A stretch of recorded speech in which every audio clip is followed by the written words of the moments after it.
Bismillahirrahmanirrahim. Mübarek 3 aylar mevsiminin hayır ve hasenatından bizleri mahrum etmeyen ve bizleri bir berat kandiline daha ulaştıran şan-ı yüce Rabbimize sonsuz hamdü senalar olsun. Bir berat kandiline daha ulaştık. Bunun sevinci içerisindeyiz. Ancak tabii ki kalplerimiz, yüreklerimiz buruk. Çünkü yanı başımızda kardeşlerimiz katledilmeye, emperyalistler ve siyonistler Müslüman kardeşlerimiz üzerinde plan ve desiselerini uygulamaya çalışıyorlar.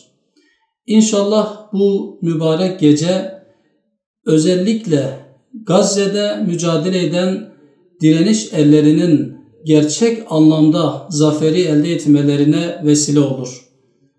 İnşallah Teala bu gece ümmetin birlik ve beraberlik elde etmesine vesile olur. Gerçekten bu gece çok duaya ihtiyacımız var. Çünkü hem bireysel olarak hem de ümmet olarak zor süreçler geçiriyoruz.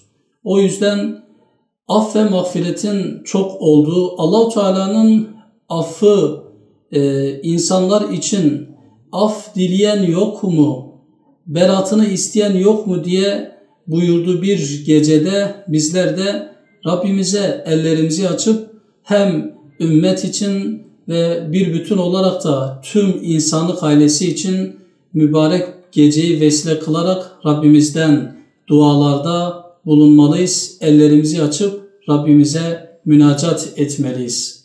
Ben bu duygularla başta Antalyalı hemşehrilerimiz olmak üzere tüm İslam aleminin Berat Kandilini tebrik ediyorum.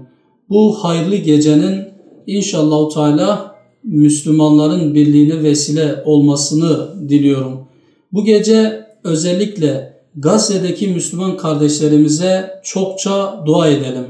Bu gece ellerimizi Rabbimize açalım ve Rabbimizden af ve mağfiret dileyelim.